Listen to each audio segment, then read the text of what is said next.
Welcome everybody. Y'all ready for this? The Hustle. My name is Steve Armopoulos, and these are my co-hosts. I'm Talia. And I'm Tech Luciano. You may have heard me on radio, you may have never heard of me at all, but that's okay. Cause y'all gon' learn today. Your whole life was a struggle, had to make it out the jungle. This is a show for you. Welcome to the hustle, under pressure that will break a foe. Keep chasing your goals until you blow. Now, welcome to the hustle. Welcome back, everybody, to another episode of the Hustle Podcast. And it's actually episode 100. It's the big 100. one. It's the big one, ladies and gentlemen. We did it. Yeah, we did. I don't want to fuck up this intro, so Tech's got to take it over. We got a legendary guest in the building right now. I told you Steve was nervous, right? He is nervous. He's gonna pass it off on me. With no further ado, ladies and gentlemen, we do say special guests for every single episode. We do. So we're gonna switch it up. We got a legendary guest on today's episode of The Hustle, ladies and gentlemen, episode 100. All the way from Mass is in the building. We got Termanology in the building. Now, if you guys don't know who Termanology is, this guy, I first heard the term, I want to say I was in Dawson, which is college for me. Back in like 08, 09, he was on a crazy tear on the mixtape scene back then. He's worked with legendary producers like Primo, Pete Rock. I mean, he's got features from a litany of artists that you will recognize very well. But with no further ado, welcome to the show, Term. It's an honor to have you, man. That was dope. That was a nice intro, man. That's why I was going to do it. That's why I was going to do Congrats it. on y'all 100th episode, and I'm happy to be a part of it. Thank Thank you. you. Dope. It's a pretty suitable guest, I think, for a 100th episode. Yeah. Yeah, makes sense, man. And he's dropping the 50th project soon. 50th album, on the there way. you go. So, It's all in conjunction, man. I feel like we're in alignment. alignment. yeah, Exactly. definitely. The stars have aligned. Oh, yeah. I'm an astrologist. Yeah. So we had the show last night. Yeah, show went Term great. absolutely killed the stage. Yeah. Everybody was anticipating it, waiting for it, and you did not disappoint. Thank you for rolling out to Montreal. Shout out to them, K. Shout out to Mia J as well. Shout out. And shout out to everybody that participated in that event last night. Yeah, man. Yeah, it was love. It was a lot of love in the building, genuine love. And, when you come out, people are looking at you. They're waiting to see what you're going to do. So everybody's just kind of staring at me. And then, like, once I started bodying that shit, I felt the energy in the room just really rise up because they're like, okay, we're watching a real performer, watching a real MC instead of a lot of times, you watch some people and they rap over their vocals or they don't have much energy. They don't have crowd participation. You know what I'm saying? They might not be like, seasoned like that. Yeah. So it was cool to get the type of energy that I like from the crowd. It was a great crowd. I think the fact that you mentioned that a lot of these guys rap over their lyrics and everything. There's no lately in the city. There's not many true MCs. You know what I mean? I don't Everybody want to that I start see, with It's not City. just in the city, it's everywhere. It's everywhere. It's the culture has shifted, and it's there's been kind of a divergence from, I guess, the art of performing. I think a lot of people are so focused on the studio aspect, which a lot of the times in the digital era, it includes the effects, it includes the auto-tune, it includes this, that, and the third.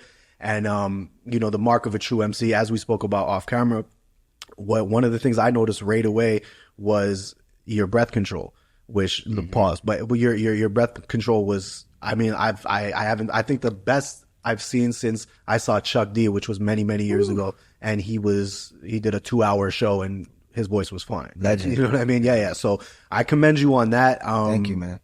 Yeah, you definitely separated yourself from the pack with that. Like I could tell as I don't know if I want to say former MC, it's still in there somewhere, but I could tell as a MC to MC that like that's experience talking right there. You've been on the road, you've traveled many stages. That's what I mean? artistry. Yeah. And we lack that in this game, in this industry, especially in this city. Like, I know you're not from here, but in this city, I've been to that venue so many times and I've seen so many people rap over their lyrics, rap over their vocals and just like ruin it for everyone. But when someone like who comes out here and you're spitting raw and you're talented, it's refreshing to see. So. Thank you. That's what I felt too. I felt like people like pleasantly surprised. Like, okay, great. Like he's really, really rapping for real, and we can hear his voice. And you know what I'm saying? Even a mess up. I'd rather hear somebody mess up a little bit and give me their all with their real voice than just see somebody just track still playing, the mic's over here. It's like, bro, what am I watching? So, some of the younger generation, I understand they didn't grow up the same way, and to them, that's all they know is lip syncing. But I be trying to give people advice. Just like artists always ask me, like, yo, what's some advice you can give me?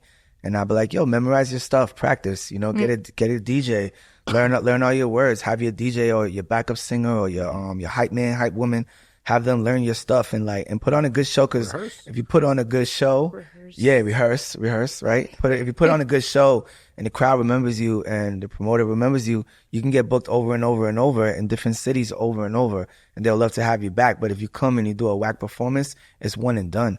So you're kind of like closing doors, you know, before they open. Yeah, definitely. Word. I noticed with a lot of acts too is that one thing you did very well as well was engage with the audience, right? And I think it's a lost on a lot of rappers because the thing is, and I've told you this on camera, off camera, like I'm kind of moving away from wanting to interview rappers, especially on a local level, just because with rappers a lot of the time, whether it's on a podcast or on stage, it's like they're too cool to do whatever it is that they're doing. And like if you're too cool to engage with me as an audience member, then why am I paying my hard-earned money to come see you perform, right? So it's like you came in humble, you engaged with everybody even after the show was over. You were cool, shaking hands with everybody. It wasn't no Hollywood shit. So even that is going to leave a lasting impact. You know, if you make one fan a day, as corny as it sounds, but that's going to leave a lasting impact on people. So I'm not wearing a hat if I was. It's very respectable. It's respectable. It's love. You know, I do that every city. I do that everywhere I go because I want people to get the same version of me everywhere I go. You know what I'm saying? So people, you know, everybody talks. You got friends and all over the world. We all got friends all over the world. So, yo, what's up with Term? How was he? Oh, he was this way. Yeah, he was the same way when he came here. Yo, that's solid dude. Stand up. Especially now with cell phones and everything, like you can see the performance. Yeah. Maybe if somebody catches you, you don't even know what you're doing. You're just they catch you on the looking slide. Crazy. You know what I mean? Yeah, I reposted every clip I seen on the IG. Unfortunately, like you won't see them all, like because there's like 3 like DMs it goes to. There's like the people that you don't follow and you don't see. Right. So I would have to like go look through all those, which would be impossible. I didn't, but the ones I seen, I reposted all of them so people can see what I did when I was out here and see the performance and see the different songs I performed and hear the crowd making noise and shit like that. So just trying to give people around the world the experience of what I went through out here. Yeah. Look, you have a long career spanning decades. Before I was born. Before I was born. That's dope. Like, how did you get into the game, and like, was there always a big scene in Mass? I mean, there's always been a big scene, but it's always been really hard to get on from Mass because there's a bunch of people that rap and break dance and do graffiti and stuff and DJ, it doesn't mean that there's a lot of infrastructure. So it was really hard. So most of us, if you look at, you know, if you look at the overall landscape of rappers that blew up from Massachusetts, they all pretty much had to move to New York at one point. Like Guru was originally from Boston. He moved to New York. He linked with Primo. They made Gangstar. Then they blew up. You know, if you look at Joyner Lucas, you know, if you look at Millie's, if you look at, you know, some of the newer generation, Bia, like those are some of the new like stars from the town. Me, Static Selector, you know, we all kind of like had to move to New York at one point or LA just because there's more of a industry there. But yeah, Boston has always been rich in hip hop history. It's so close to New York that we're a lot like New York. Our sound is a lot like New York. And yeah, so there's that. But as far as how I got into rapping as a kid, I would just like hear music in my hood, hear it like tapes and, you know, started watching Yo MTV Raps when that came out. My mom's boyfriend used to rap a little. He freestyled nothing like, he was a street dude. He wasn't like a real rapper, but he used to freestyle around the house. Him and his boys, they'd be playing dice. Remind me of this type of stuff, you know, playing dice, having some drinks with the bros, and they used to freestyle. So when they would freestyle, I kind of always wanted to do that and like kind of mimicked him. Rest in peace, his name was Free. So I wrote my first rhyme when I was 9 years old, and I just had that same rhyme for like 2 or 3 years. I just only knew one rhyme. And then I went to a house party and I spit it. And then this kid rapped. He said, all right, go again. And I was like, damn, I don't have another rap. I'm going to have to write another rap. So then I started writing more raps just so if I got tested at a party, I would have bars. Battle ready. And then, yeah, be battle ready. And then I started making demos at 14. There was a kid in my hood that had a studio in the basement. So I made a whole bunch of songs when I was like 14. And then I went to a real studio, started, you know, investing my money that I was making as a kid into my music. And I got a record deal when I was in high school, and I just never looked back, you know. I just been putting out music ever since high school. And that record deal in high school, was it like you did some sort of talent show, or like how did that come about? No, I was doing a lot of shows in Boston, and that being like 30, 40 minutes away from where I was living at the time, it was the big city. Like us getting any love in Boston was a huge deal. And so we were doing a bunch of shows in Boston, and then I got on the radio. The big radio station where I live is Jammin' 94.5. So I was getting on the radio a bunch with like some of my first demos and my first songs. And then this label took a liking to me and my man Easy Money. They signed us to a vinyl deal. It was like a one-off deal. Yeah, and then we had an option to do an album. That album never ended up coming out, but we did the single. And that single deal led to my Termanology solo career, which I got another single deal, album deal. That album never came out, but I got a single out. And this is way before streaming. There was no YouTubes, no Spotify. This is records. Like you got a record deal. It was an actual record. And if you wanted a DJ to play it, you had to get the record, drive to the DJ, hand them the record. Physically give them the record. So I'm from that era, you know what I'm saying? Yeah, so this is when DJs came into a club or a venue with crates and equipment, and that was it. They had No other somebody, records. they had somebody just to carry their shit. Like that ass. And if they was didn't, they had to go to the car 6 times. Yeah, exactly. Coming back and forth and all that. So those couple of record deals that I got early on, fresh out of high school, I started doing touring. I went on tour in my senior year. And when I went on tour, I fully fell in love with it. Like I was like, I know I'm never going to have a job or work a 9 to 5. It's not going to work for me. Like this has to be all or nothing. And I just took it that serious ever since a kid. And then they just kept leading to more deals and more opportunities. And initially, was the family support there for the music, or were they like, get serious? Nah, because back then it was like, you couldn't be a rapper. Like rappers were only on TV. So my mom's like, yeah, cool, you want to be a rapper, but make sure you go to school, have a backup plan. Everybody's not a superstar. Right. And it's like, now your kid, you tell your mom you want to be a rapper. It's like, okay. Because everybody's a rapper. We got social media. Yeah, your aunt just started last week, Yeah, you can record it in your house. You can record directly on your phone and upload it and go viral and SoundCloud and all this cool stuff that we didn't have those opportunities. So, of course, they definitely didn't think it would be a career. They definitely was like, okay, he's into this. He's passionate about it. But when it became a career, when I really started, making a name for myself and I didn't have to have a job to sustain everything, take care of myself, take care of my family, pay my rent off of rap, I think that's when everybody really started in the family. Like, oh, okay. Like he's for real. He's gonna be like a real big rapper. It's crazy. Yeah, because it's hard. No, for sure. Let me ask you a question. So this whole timeline we're talking about, was this pre or post Pun's first album? This was all we talked about a lot, but Pun had already died when I graduated. I graduated in 2002. Okay. So I was rapping when Pun was rapping. Yeah. But I was just a teenager still learning my skills. Yeah, no, the reason I was asking though was because the follow-up question to that was going to be as a Latin rapper, right? Because I know it was different pre-Pun afterwards, you know what I mean, for Latin rappers specifically. So what was that like in the Northeast, as a Latin rapper? Did that give you any sort of extra obstacles you feel like, or? Yeah, but I think Pun changed everything. When Pun came out, because hip hop is credited to have been created in the Bronx in 1973 by Black and Puerto Rican people. If you're from the Bronx and you know the history, that's what it is. But a lot of times people just look at it as black music. So Puerto Ricans kind of got etched out of history in certain people's minds and certain people's history books. So we've always had to fight a little bit harder for our place in hip hop. But, people like Charlie Chase, Rocksteady Crew, people like that, they've always set the record straight and been like, hey, there's actual footage of us breakdancing at these first parties, doing graffiti, DJing, rapping, all that. So, to get even deeper with it, it started with that, but we didn't really have too many respected lyricists on the Latino side. It was kind of it was almost as if we couldn't compete, So when Punk came out and he was better than everybody, now they're like, oh wait, and he got a hit record. Yeah. Oh, and the girls like him, and he got a club song. So it's it kind of really put the battery in any Latin rappers back, specifically Puerto Ricans from New York and around New York. So I think when Punk came out, it it made everybody want to rap better, and it definitely made the music industry take Puerto Rican rappers more seriously and Latin rappers more seriously. So that was definitely a turning point for us. And it helped me specifically because a lot of my style I got from Pun. But I was already rapping before Pun even came out. I was rapping when I was a little kid. So my initial style I got more from like Wu-Tang and Biggie and Snoop and Ice Cube.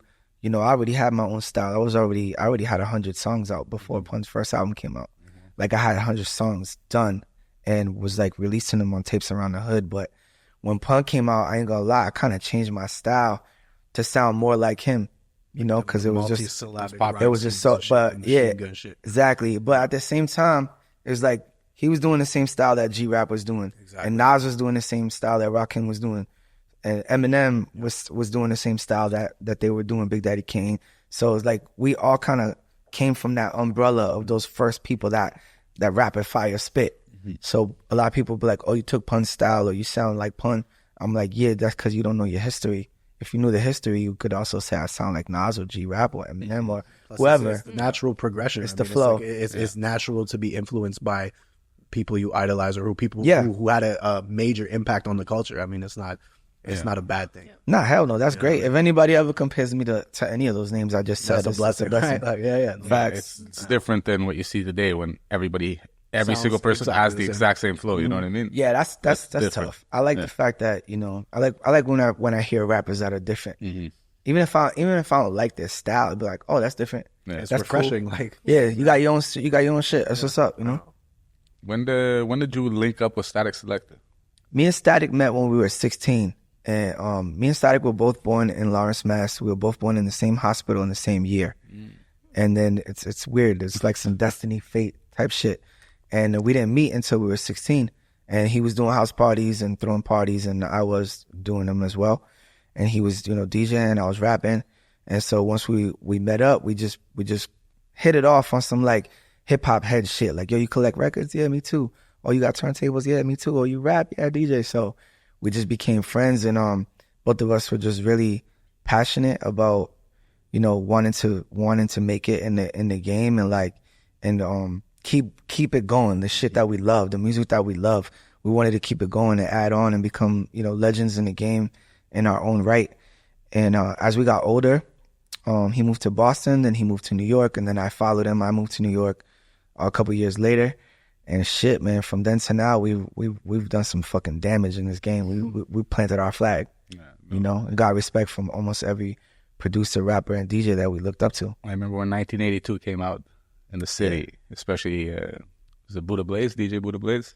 wow, you're going back. Yeah, going back, he was rapping you hard and everything. Buddha, That's fire, man. And Shout out to him. everybody was that was like on everybody's ears. Everybody was listening to that. It was big. It was a big moment for us because we weren't a group. We were just friends. And it was his idea. He's like, we should make a group called 1982 since we were both born in the same year, in the same hospital, in the same city. All right, that's a good idea. So he like, you know, I'm doing the scratch hooks. So it'll be like, we're like Gangstar, like, you know, continuation of Gangstar. And Primo is like a mentor to him and me. And Guru was like a mentor to me as well too. So not like we set out to be the new Gangstar or anything, but we're definitely influenced by Gangstar. And I don't think that there's another like group that does it how we do it, specifically his type of beat making and scratch hooks with another rapper from the Boston area like me, like with Guru, with us moving to NY. So it is like kind of like freak in a freaky way. Like it is kind of like, damn, we definitely took like what they were doing and kept it going. The stars aligned, bro. The stars aligned. Yeah. Chemistry was there. You know what I mean? And yeah, the rest is history at this point. Definitely, man. And it's a blessing, man. I wake up every day so happy, like just, you know, that I've been able to do all this cool shit. What was the relationship with Mac Miller back in the day?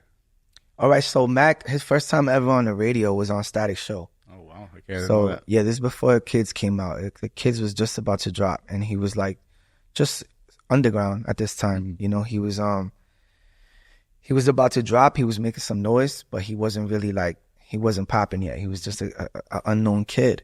And then he went to the radio. He bodied the freestyle, and then started calling me like, "Yo, I found this kid. He's gonna blow up." He's like, you should do a song with him. And I was mad busy that day. I was in Boston. I'm like, yeah, I don't know if I can make it to New York. He's like, yo, stop what you're doing and come over here. I'm telling you, this kid is going to blow up. So I'm like, all right, fuck it. So I stopped what I was doing, hopped in the whip, went over there, met Mac. He was mad cool. He was telling me how I was one of his favorite rappers. And, you know, he loved my song, Nothing Is Real. Spitting me some of the words, all this cool shit. And we ended up doing 2 songs that day. And one of them was 8292. And that's, to this day, that's my biggest song. It has 26 million views on just Spotify alone. Static was right. Yeah, he was right. He was right. He was right, man. And Mac ended up, you know, becoming a fucking superstar and a legend. And like, we lost him too early. He was a great guy. It's really sad what happened to him. And yeah, I had a good relationship with him. It was crazy. He went from being like my little homie that we were like joking with, like sending him to the store to get us Dutchess, to being like a multi-platinum fucking star. You know what I'm saying? So it's so cool to see that shit happen, man, because it could happen to anybody at any time. But yeah, man, we miss Mac. He was great. In reality, like you said, it could happen to anyone at any time. If you get that one single that like really like takes off, that just puts you over. Absolutely, man. And he had a few. And it definitely shout out, rest in peace to Mac Miller. Like I remember his Tiny Desk concert that he did. Oof.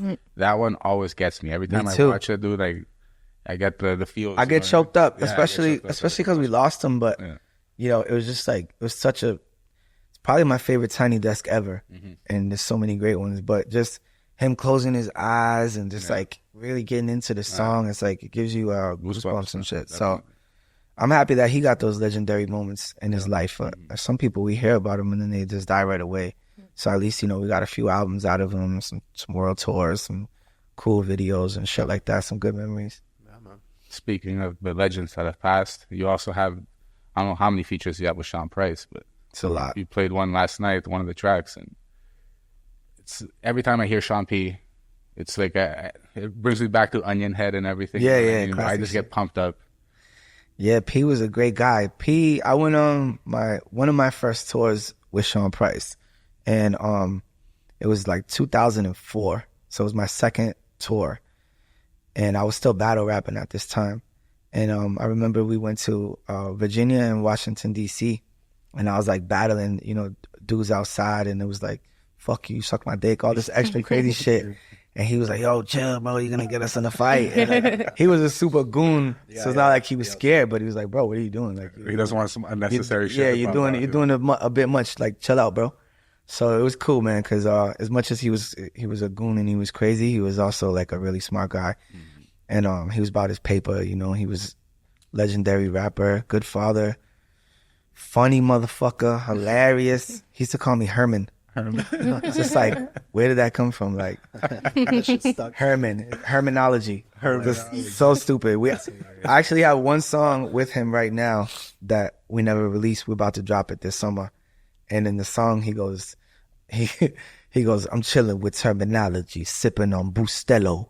And then he goes, Herman. So, it's pretty cool, man. And when I told his wife about the song, I asked her for her blessing to use it. A lot of times people die and then like people do distasteful things with the vocals, you know? So I wanted her blessing, and she's like family to me anyway, but I wanted her blessing, and she gave me her blessing, ducked down, gave us their blessing to use the verse. And he did it for me, but still, you know what I'm saying? I wanted to ask. And then I told her what he said about the Cafe Bustelo, and she's like, no, he wasn't joking. That was really his favorite coffee. And I like, oh, okay, because I thought it was just a punchline because I'm Spanish, you know? And she's like, nah, that's really his favorite coffee. Like, he wasn't joking. It made me brought a smile to my face. I'm like, yo, he was so real. He was just himself, you know? One thing that I wanted to clear up that me and him got into the other day. Clear it up, Steve. Let's go. Let's put this on the table. In the description of the event, originally we wrote hailing from Boston, Massachusetts. Okay. Then after I saw Wikipedia, it was Lawrence, Massachusetts. Yeah. Last night you said Boston. You said you're going back to Boston. Which one is it? Well, here's the thing, right? People from Boston don't like you saying you're from Boston unless you're from Boston, right? But when I go to 50 countries around the world, they don't know what Lawrence is. Exactly. So they like, oh, you're from Boston. They show up wearing Boston jerseys. And I'm a Boston sports fan, so I wear Boston jerseys. So it's just some hood shit. It's just some territorial shit. everybody, people just feel that way. But I went out of my way to put Lawrence on the map for that specific reason, so people would know about my hood. But the answer is both. It's the Boston area, you know what I'm saying? And I don't expect everybody in every country of the entire world to know the difference between Lawrence and Boston. I can't expect them to do that. My geography was obviously fucked up on that, because I always thought till me and this guy spoke that Boston was the state and Mass. Oh shit, you're way off. That's not some shit you admit on air, Steve. Well, Boston is the capital, so technically, why, bro. if you're from Mass, like you get grouped in as being Yeah, there's from no Boston, Massachusetts right? ruins. I would also like to confirm they've been arguing about this for like a minute. Like this is not. No, a this is last never night gonna thing. stop. Like, This is never gonna stop. this is an argument that like people like Bun B goes through this. He's from Port Arthur, Texas, but he's arguably the most famous rapper from Houston.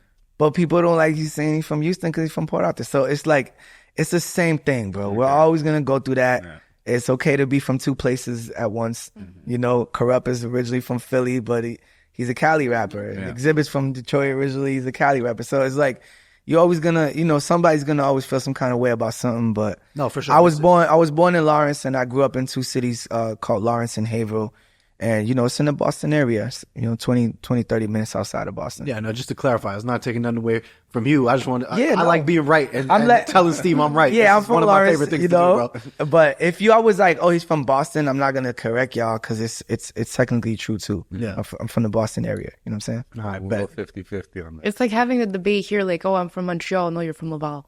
It's the Same shit everywhere. Yeah. We but some people are like specific, like I'm from this exact street, and if you're not from this street, you can't rep this street. And I understand that too, you know what I'm saying? No, I understand people wanting you to rep your own shit. So I get it. The thing with Boston, Mass, and everything, there's so many like movies that are iconic. Yeah. That are about Boston with Matt Damon, Ben Affleck, and shit like that. Definitely. Gone Girl, The Town. you know what I mean? Gone Baby Gone. The Town. Shout out my man Slane. He's in both of those movies. Exactly. Shout out to Slade. That's my boy. He was amazing when he smacked out that junkie with the. Oh yeah. He's a crazy dude. He had him sniffing off the floor. Super dope rapper too, bro. That ain't both. Slane is a goat, man. He's a goat. Yeah. What I wanted to ask you was that movie with Johnny Depp, Black Mass. Yeah. The Winter Hill Gang. Yeah. Was that something that like was that you guys knew about? I like this line of questioning, Steve. I like where you're going with this. When you say we knew about it, what do you Were mean? these guys big? Oh yeah, that's that's fucking major shit. That's Boston shit. I think what Steve wants to ask you really is like, is it something that you kind of dealt with, rubbed shoulders with? That's more like that's like Somerville. That's like I never really went there. It's just like some legendary shit. It's just another hood. Like, it's another hood. Whatever goes on in their hood with gangster shit over there is over there. It was also before my time. You know what I mean? But yeah, this is just super legendary gangster shit all over Boston. All different kinds, from Italian gangsters to Irish to every race and nationality. There's every kind of gangsters in Boston. But like I said, I'm not really from there, so I didn't really ever have to deal with any of that shit. That's OG shit. Yeah. But is it legendary and do I know about it? It's for sure. Yeah, that shit. I know about it. I'm not from Yeah, there, all that shit. Whitey Bulger, like this. A lot of that shit is. Yeah, and he just got killed recently too, right? Yeah, he got killed. Yeah, Cut out his tongue and shit. Yeah, crazy shit. Yeah. I mean, he's a rat. What are you gonna do? Yeah, that's gonna do. Yeah. Forget about it. Well, on a different note, let's start talking a bit about what we were talking about off camera at the couch. Yeah. Bring some feminine energy to this podcast, please, Let's talk about this book. Let's talk about this book you're working on. Yeah, definitely. So I started a movement in 2014 called Good Dad Gang. We're celebrating our 10th anniversary this year, and we do backpack giveaways. For poorer communities, we give away school supplies. We raffle and auction off like bikes, and last year we did a few Oculus. We did games and all kinds of cool stuff. We just give back to the community, and I run into an organization that I started called Good Dad Gang. And the Good Dad Gang was started as a hashtag on Instagram because I would chill with my kids. I'm a weekend dad, right? So I would get the kids on the weekend. So every time we would do cool stuff, we'd go to the park, we'd go to Chuck E. Cheese, wherever we was at, I would always hashtag Good Dad Gang and just talk about my experience that I had chilling with my daughters.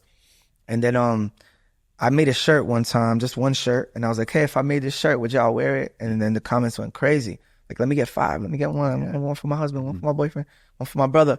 So I said, all right, cool. And I made 200 shirts, and I sold out of the 200 shirts like that out of my trunk. And I was like, oh, wait, this is like, I'm onto something here. And from then to now, I mean, it's grown to a worldwide movement. It's a world famous movement. And we got over 100 people with the Good Dad Gang logo tattooed on them. Crazy. And these are people I don't know. They don't even know me. They just see the logo and it speaks to them. And we've been able to do a lot of cool shit, man. Give a lot back to the community. We've been able to help a lot of fathers. There's a lot of fathers out there going through some real tough times, man.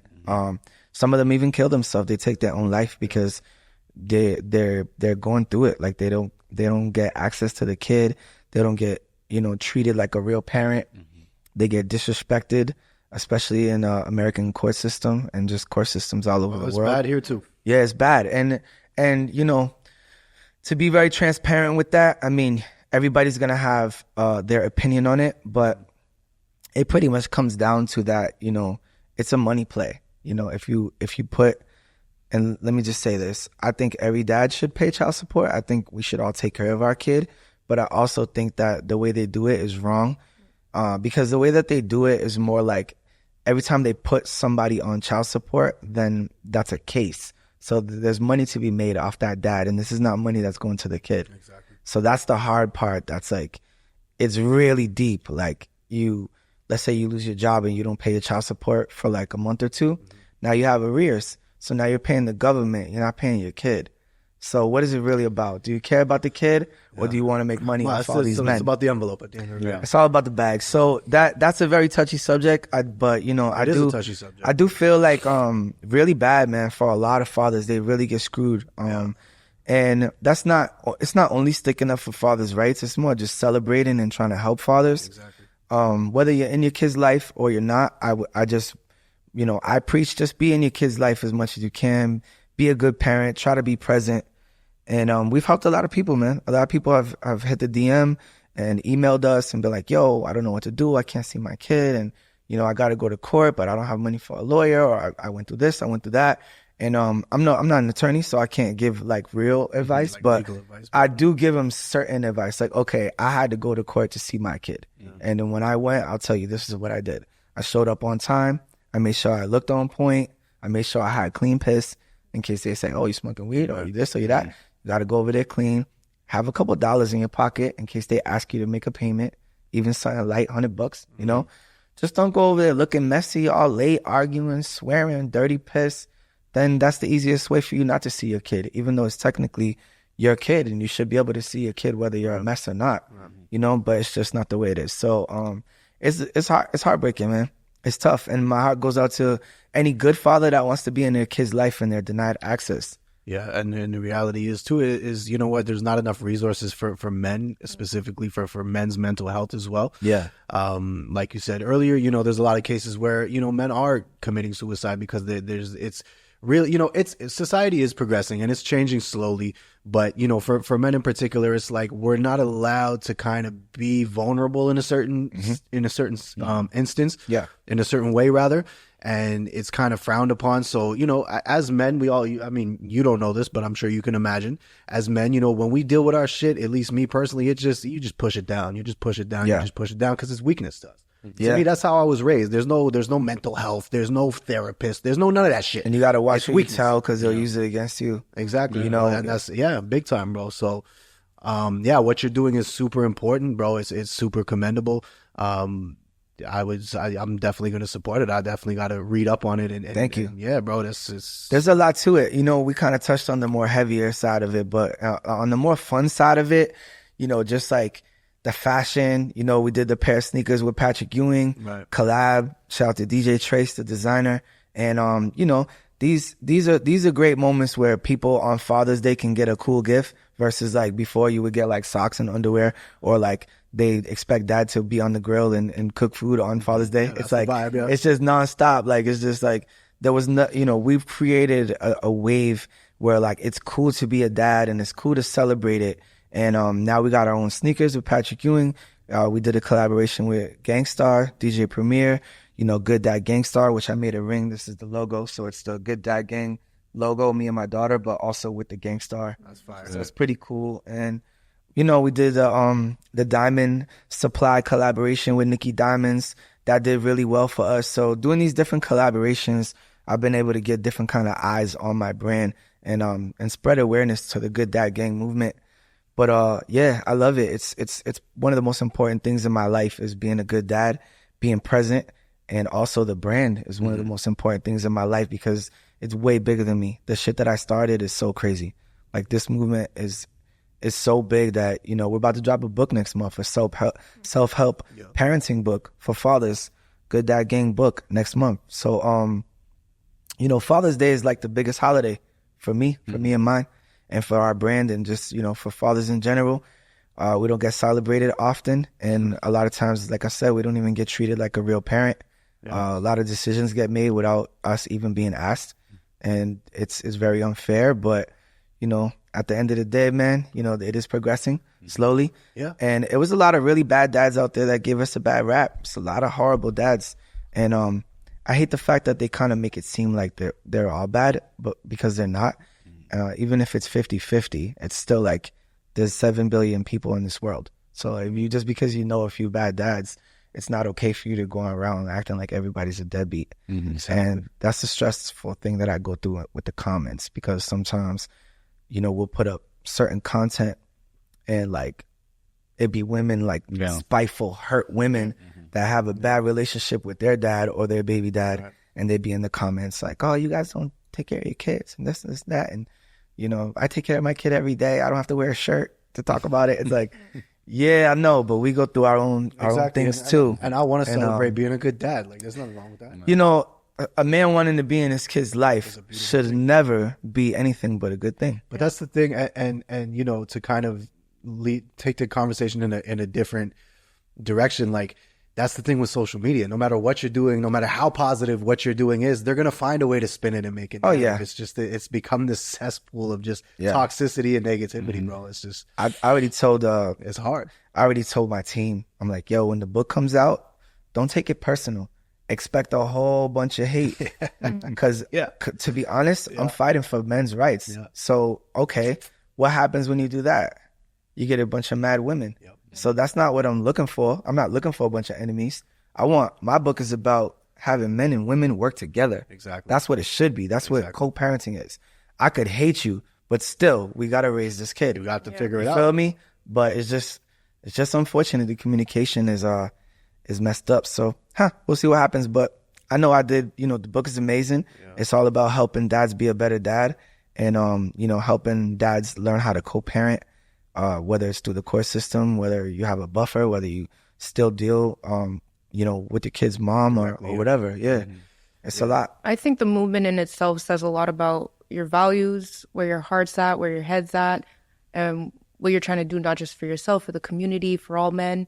I think it's very respectable, and I'm proud of you and your brand. Thank you. I appreciate that. It means a lot. I think it's important to highlight too that two things can be true at the same time, right? Facts. You can be pro father's rights, which doesn't make you anti mother's rights. Correct. Two things can be true. Correct. Like, we both have the right as a mother and a father to have access to equal rights, or just rights in general. Like, just because I'm fighting for mine doesn't mean I'm trying to take away from yours. So it's like, we got to find a common ground. In the social media comment era, though, it's almost like you got to pick a side. And it's unfortunate because you also got to remember, like, you don't even know who the person is behind the screen name. You know, could be a bot, could be a very uneducated person, could be a mad person, bitter person, your friend, secret hater.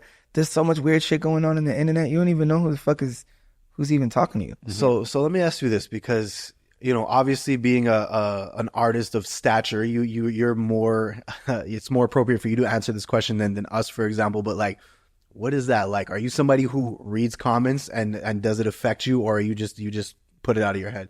Because I know that, like, there's comedians, for example, who've talked about it on certain podcasts, where it's like there's certain people that they have to go read those comments. It's like a burning desire.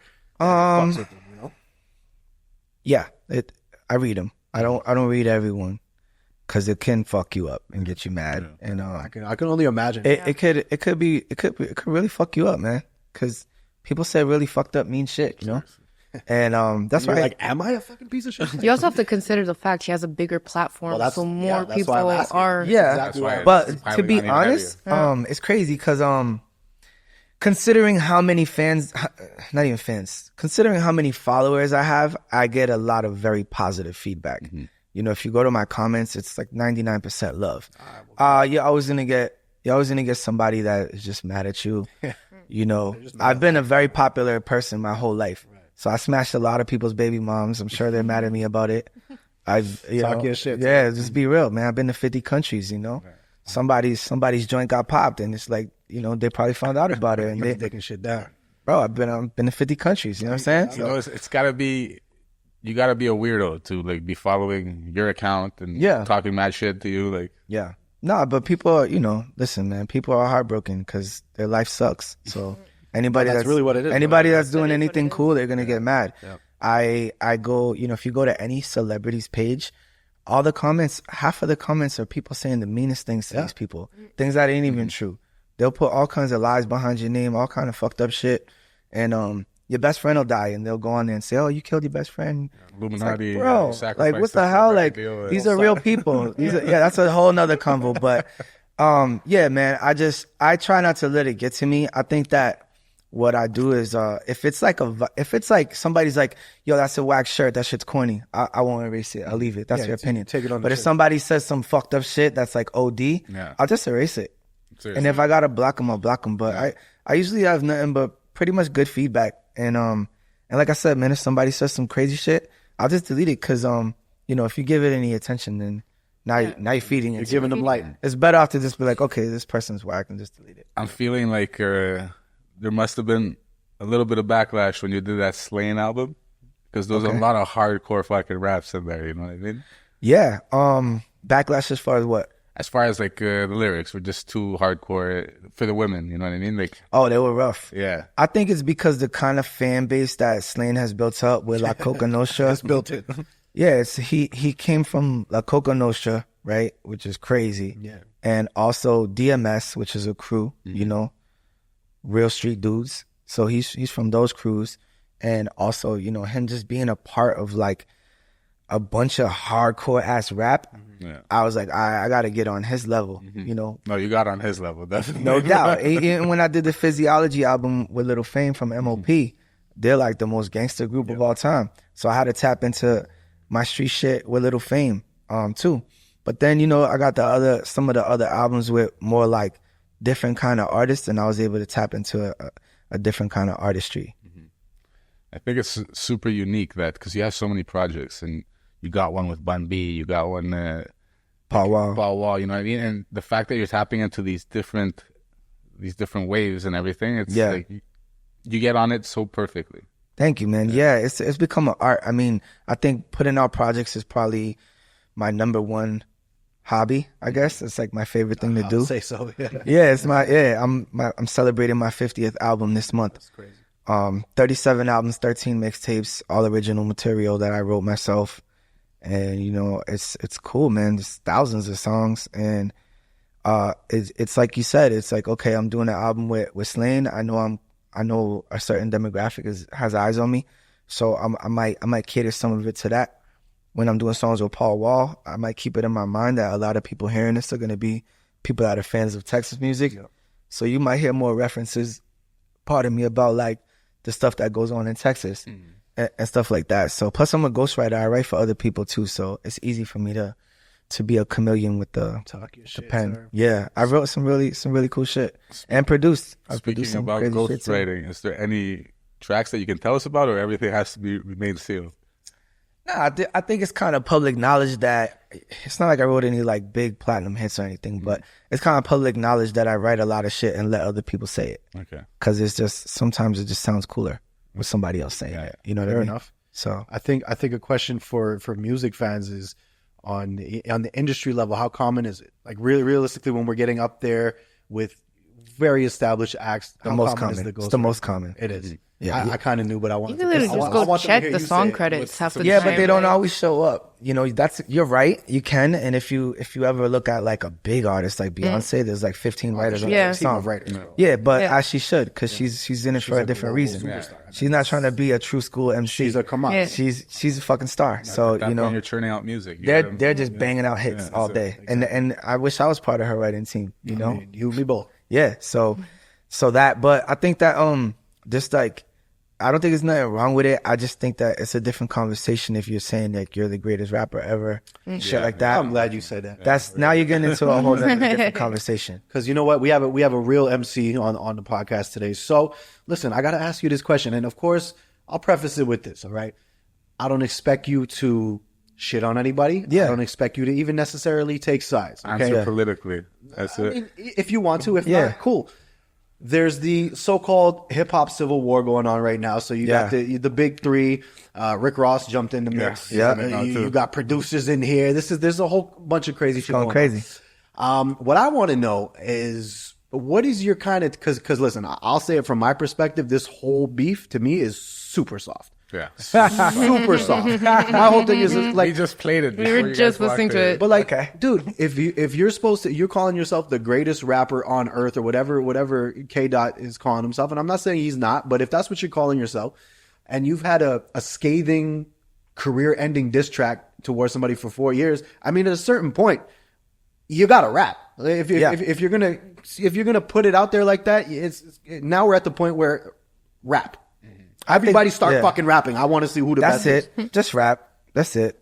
I just want to see everybody rap. I'm not picking sides. I don't think that nobody's greater. I don't think that Kendrick, Drake, Cole, Ross, I don't think none of them are miles ahead of each other with the pen. I think they're all at a very similar level. I agree. And I think that may the best man win. Whoever got the best diss track is the most entertaining. And that's what hip hop is competition. So I think that I think it's about to heat up though. I'm looking forward to see what's gonna happen. I hope so, because this shit is boring as hell so far. We just listened to the 50 push-up song right before. Yeah. It's pretty soft. I'm like, okay, there's I liked there's it. punchline. I mean, I liked some it a lines lot. in there. I feel like he was offbeat though. Am I crazy? I liked it. I think that it's not no Vaseline, bro. You know what I mean? I gotta hear some. no Drake. Vaseline. Yeah. Yeah. bro. I gotta hear that. That's a hard. shit. That's hard to. a diss right We there. can't go back in time, you know, unfortunately. But I think that it's really good for hip hop because it's like, all right, man, let's get all this bad blood out the way. Let's see some competition and shit, man. Maybe we'll get some great music out of it. But I'm a fan of what's going on so far. Yeah. I can't wait to see what's gonna happen in the next like 4 or 5 months. I think it's gonna really heat up. All I'm saying is, when Hove and Nas were beefing, it didn't take 3 weeks for tracks to come out. Like, when Beans and Jada were beefing, it didn't take 3 They weeks. were for dissing tracks each other to come every out. day. I mean, the whole Rock went to Hot 97 and The Locks destroyed- made like 5 whole mixtapes about 50 when it This was is what I'm beef. saying. At a certain point, somebody's got to start fucking rapping. I'm getting But tired. of that's that the thing. We're talking about rappers, like rappers from back in the day, and now we're talking about R&B rappers. You know what I mean? Like the guys that have a lot of melody to their raps. And But the everything. funny thing is, Drake is the one that put out the full diss Yeah. record. Yeah, So Ironic. I mean, hey, listen, He's getting in his people, feels, bro. People got a lot of judgment for him, but at the same time, he set that shit off. So let's see what everybody's response is. Yeah, and look, he's accomplished a lot in the game. He's Oh, yeah. Can't take more it. than Drake- everything. nah, He's the Drake- biggest Drake star in is- hip hop in maybe history. Drake also has one of the illest pens, even though his pen is in question to some people because he had people help write hooks and shit. But he also wrote a lot of shit for other people. So if you're really in the know, you would know that his pen is crazy. And plus, people who are, a little younger don't remember pre-famous Drake before he was famous. Mixtape Right. Drake. Sure. Yeah. Mixtape Drake was crazy. Nah, Drake got bars, Like, bro. he could rap. He's a real hip hop head too. Like he really is. When I met him, he was like really excited to meet me, and I was like, "Wow, this is cool," because he's a huge star. And so, I met him with Bun B. I was on a Bun B. It was him and Bun B had a video together, and Bun invited me, and I was talking to Bun on the phone. He like, "What you doing tomorrow?" I'm like, "Oh, I ain't got nothing going on." He's like, "Oh, I'll fly to Houston. I'm doing a video tomorrow with Drake and 60 girls." Crazy. I said, "What? I'm booking my flight right now." So I went over there one deep, flew over there. They put me in the video. I'm on the video chilling. So Bun introduced me to him. Termanology? Yeah. Oh shit, yo, come meet Termanology. Grabbed his team, introduced me. Because remember, I came out first. I was in every XXL, every Source magazine. I had records with Primo.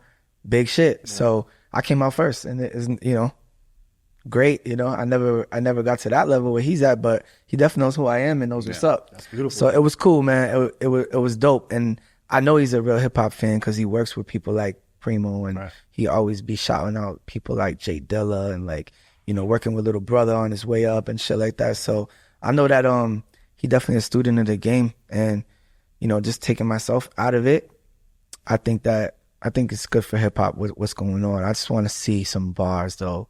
I want people to really snap. I want everybody to go crazy on each other. Like, I'm interested to see if Meek Mill is gonna get involved again. You know what I mean? He got murked the first time around, so I want to see if he's gonna step in. Drake is battle tested, man. He's just a bunch of people. Honestly, back to back was hard. Back to back is crazy. That's one of the best diss tracks of all time. Is it a world tour or your girls tour? Nah, that's one of the best diss tracks of all time. Yeah, it is. It is.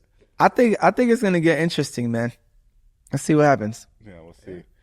I want to see when Kendrick hasn't really, he threw a couple lines, but he hasn't really, when he comes back, we're all gonna see the temperature of where this is gonna go. That's exactly it. Drake did a full track, Ross did a full track, Cole did a full track, and then took it back. But he did it, right? So we took it back. We can go on YouTube and hear it, so it exists. Look, I'm not gonna lie, like lately, like the past year or so, even the past couple of years, I haven't really been listening to too much of what's going on in hip hop right now because it just like fucking annoys the shit out of me. Yeah, stuff like that. But at the end of the day, it's like because the landscape changed so much that a lot of the music that was hot back then, we're getting saturated with a bunch of garbage now. Definitely.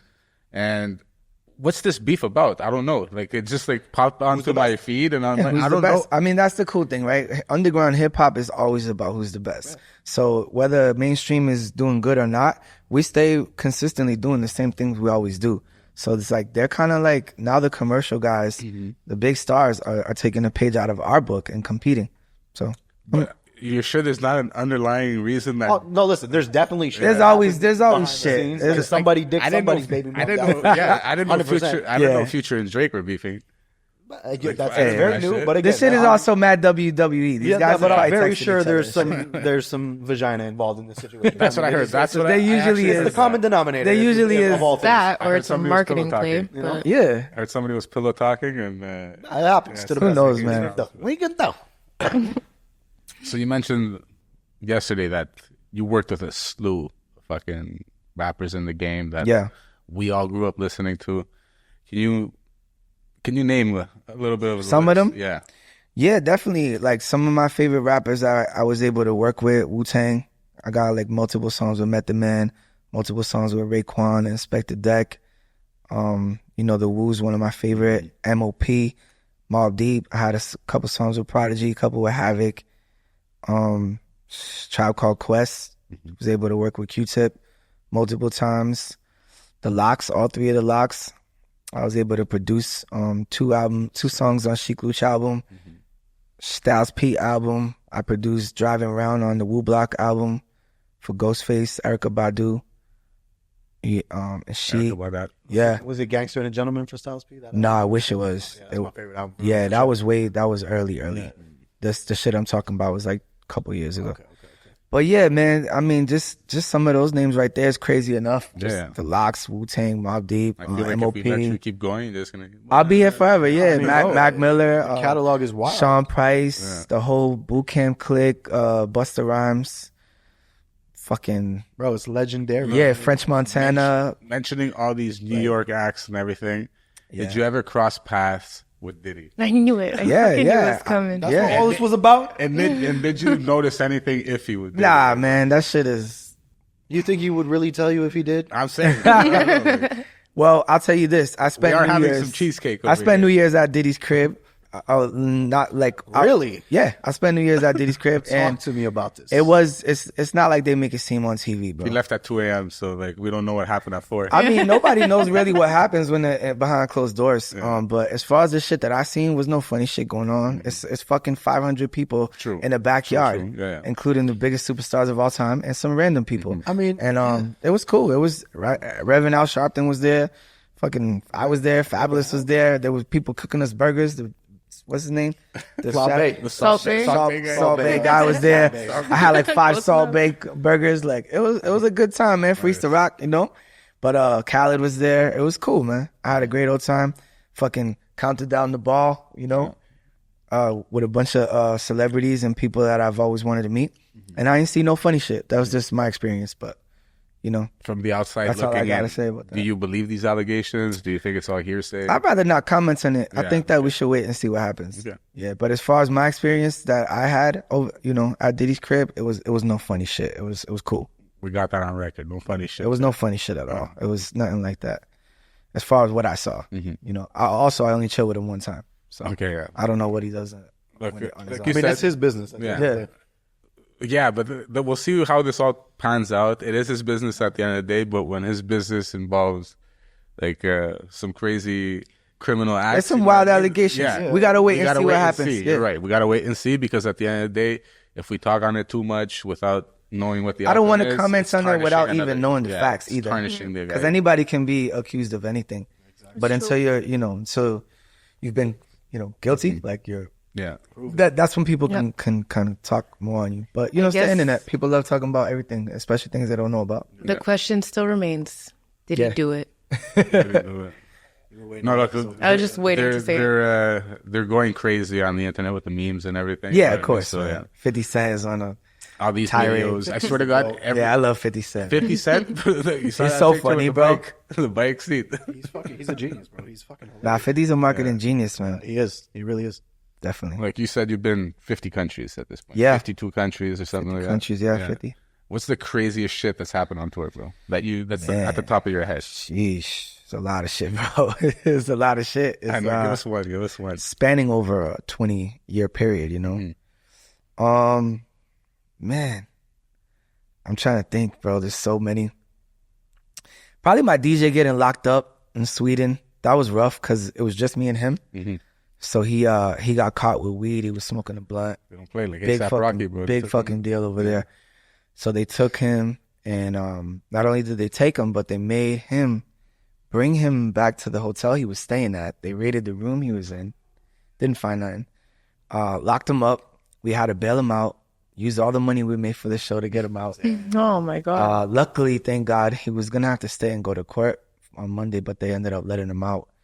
And he did miss the show, so I had to perform without a DJ, so it was rough, especially over there because those contracts can be super like strict with the time. Like they'll have the time clock, and they like, have if something. you don't do the exact 60 minutes, you don't get paid. And it was rough. But I think the craziest thing was that he ended up getting back out, and we ended up just chilling and partying like nothing happened once he got out. But it was mad scary when they took him because we didn't have no phones. I'm like, you're just taking my best friend like in another country to a jail, and I don't get to say nothing, and I don't know how to find him. So the whole time the promoter was like trying to track him down and bail him out and shit like that. That was a pretty scary moment, I say. Well, besides Montreal, where's your favorite place to go to? I love Canada. I've been here so many times. You know, I've been coming to Montreal since I was 18. First time I came up here, I did a show with this rapper named T Max from Boston. And I was so young. I was in school. I was in high school. I came up here, did a underground show. It was cool. And every time I come up here, it's nothing but love. The fans are official. People show me a lot of love up here. I came up here with Common and Q-Tip one time. I came up here with Slain. We did a whole tour. We actually performed At the Belmont. Yeah, I remembered it last night because of the little hallway with the black beams. Yeah. I had like some merch. I was selling merch in the hallway and shit. But yeah, some of my favorite countries, Italy. Food is amazing. I in love Italy. The food is just busting over there. I love Japan. Japan is such a culture shock. It's so different. You go over there and it's like they kind of got their own like Times Square in Tokyo. It's all these lights. I shot a video there called Lights Down. You could check that out. The whole video shot in Japan. It's all different lights. That was fucking crazy. Czech Republic, I did a hip hop camp, 22,000 people, crowd surfed, jumped in the crowd. Crazy. Actually co-headlined it with Method Man. Nice. So that was some super legendary shit. That was like at the peak, like the height of my career. I would say like 2008 when I first got signed, like the big deal. and they were putting a lot of money behind me and shit. So we were getting on all those big festivals.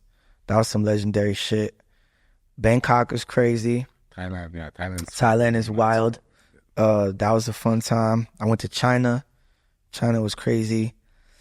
Switzerland's one of my favorite countries. I've been there like 10 times. I just love it. It's just like a good vibe, like clean air. Yeah, I think it's not much crime there. I think it's safe to say like every country has something that's like super good about it. Like, yeah, something specific that you. Switzerland is like the here, safety. Like you just don't feel like you're gonna ever. What's that one country that like you're like, dude, get me the fuck out of here? Like I've been here, man. 1 hour, I want to bounce right now.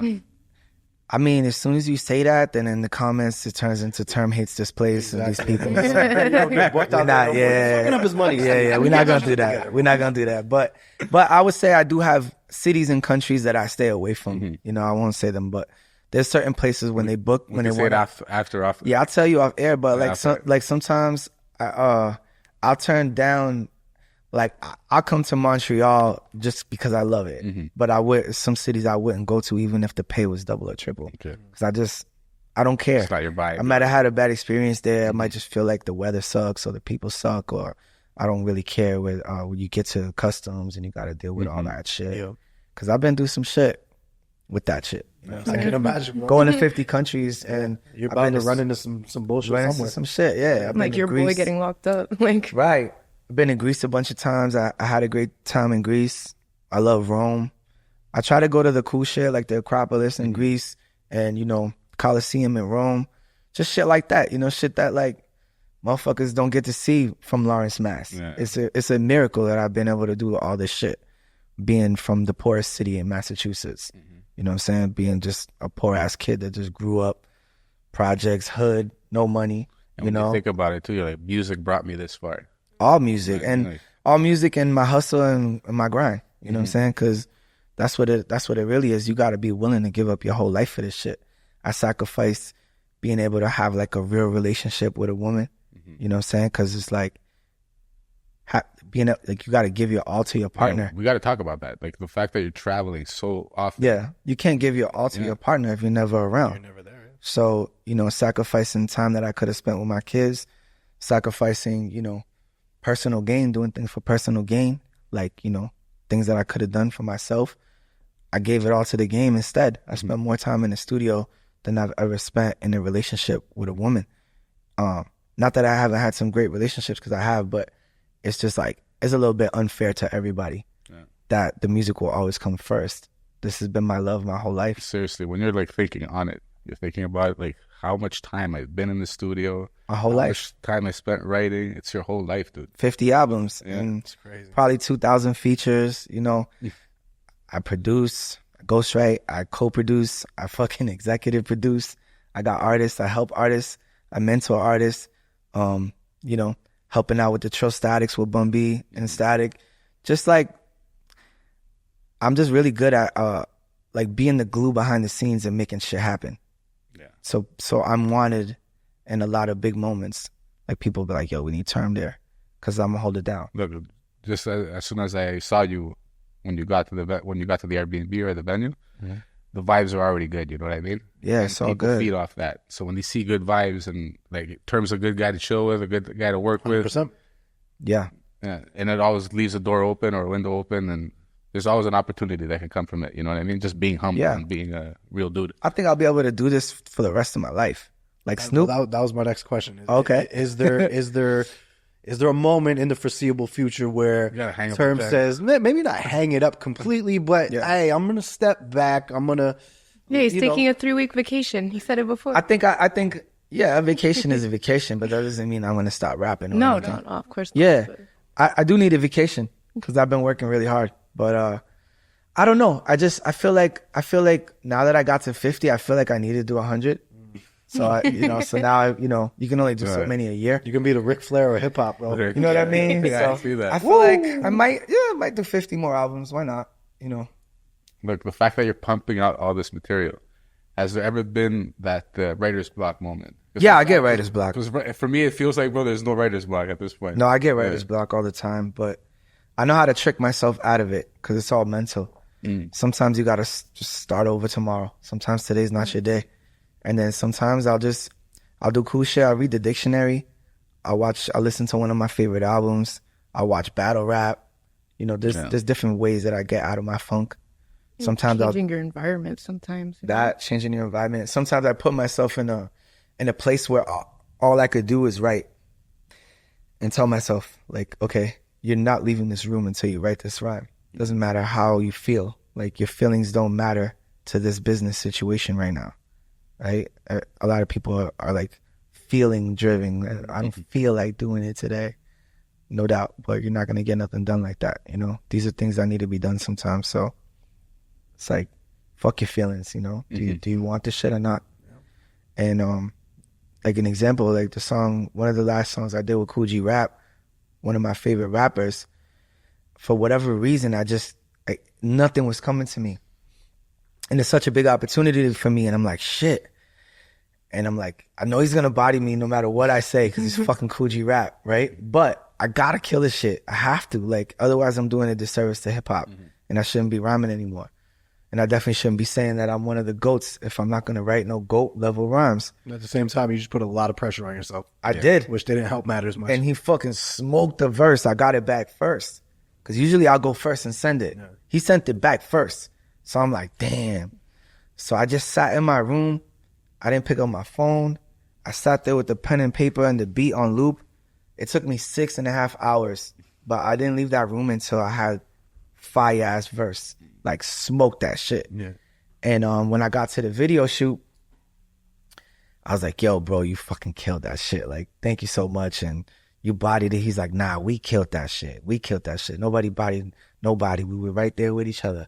And I was like, yeah, that must have been a good fucking goat. That must have been a good feeling. One of my goats telling me, like, yo, you did that. And I was so happy that I, you know, took that whole day out of my life to write that rhyme and make it that important to me. Instead of just phoning it in, because I could write you a great rhyme in 10 minutes right now. I'm that seasoned. I'm that, you know, skilled and talented. But as far as like wanting to test yourself and be great, you got to have those moments where you really push yourself to the limit. Yeah, it reminds me of like some of those stories that you hear. I sent in the verse and then I heard his verse, so I took it off. I rewrote another one. You know what I mean? Like, it sounds like one of those. Yeah, that happens, man. That happens. I definitely bodied a lot of rappers, and they stopped calling me to be on songs. I made them look crazy, but I don't look at it like that. Like, if I get on a song with somebody and they have a better verse than me, I'm happy, because I'm like, they must have went crazy, because I know I'm gonna kill it. So I'm like, I never looked at it like, oh, I don't want nobody to body me on my song. Like, nah, we both gonna body that shit, because I know I'm gonna smoke that shit. You know, that's just what it is. That's the reputation I've built. So I can't be spitting no whack verses out here, bro. 100%. Look, we're getting towards that time of the day. But before we get there, I got to say, we got to give a special thanks to Izzy's Kitchen in the house. Shout out to Izzy. She made an amazing meal for us. Filet mignon. Filet mignon was busting. Yeah, it mashed was. potatoes, It salad. was phenomenal. Oh, yeah? Oh, okay, I got to get some of that cheesecake. That's my favorite. There's cheesecake. And, Is it sober folks cheesecake, or is it sober folks cheesecake? Okay, no funny shit in I there. gotta say shout out to High Times as well. Big up to High Times, what up? High Times. Yeah, man. Big shout out to Mia J. Big shout out to Nim K. Exactly. You know, they're with me on the road right now. They're both very talented. They got music out. You can check them out. And they're all over my projects too. And they got a lot of shit coming, man. So definitely shout out to both of them. And shout out to DJ Chino. You know, he helped me put this whole shit together with me coming out here, and linked me with some good people as well too. Excellent. And before we get out, there's one thing that we usually do. Who's picking up the gem? Who's closer? So this is a segment we have in the show. Okay. Drop a gem. Okay. And since you have so much Wisdom, knowledge, experience. Gain experience, you know what I mean? Bestow some on the younger generation out there. Wow. Okay. Is this like life advice? It could be anything. Whatever comes to you. Let it flow. Let it flow through you. Okay. Damn, I don't want to be cliche. This is like some super last minute on the spot shit. That's the whole point. That's the whole point, huh? The whole point. You know, just to all the up and coming artists out there, man, just give it your all. You know, don't half-ass it. Don't disrespect the game by coming in and doing no whack shit. You know, work on your craft. Be dope, be great, and you never know where this shit can take you. Be professional, show up on time, look good, sound good, give a fuck, you know, pay respects to the people that came before you, and sky's the limit for you. That's right. That's a dope gem. Thank you very much for that. Gems. And tell the people where to follow you on the socials. What's the new project that's coming out? Yeah, no doubt. It's at Termanology ST. ST is the name of my label and my squad. So it's not Terminologist. It's Termanology ST on everything. Facebook, IG, all that shit. And at Good Dad Gang, if you want to follow that movement. GoodDadGang.com is the website. If you want to check us out, get some clothes. We got sneakers, basketball jerseys. Father's Day's coming. If you know a good father in your life, go buy him some stuff. And that's it, man. Good Dad Gang, Termanology, Shade 45. Every Thursday from 7 to 9 p.m. I'm on Show Off Radio, co-hosting with my brother Static. And I know y'all got Sirius XM up here. So yeah, tap in, man. I'm doing a lot of things, yo. Time is Currency, my 50th album out now. If you're lucky enough to get the vinyl, get that and stream it on Spotify and everywhere you can stream. You heard the man. There you have it. Thank you, everybody, for watching another episode of the Hustle Podcast. We out. Not just an episode. The 100th episode. The 100th of the Hustle episode. Podcast. Shout out to Terminology. Let's We go. did it, motherfucker. Herman. Welcome, everybody. Y'all ready for this? The Hustle. My name is Steve Armopoulos, and these are my co-hosts.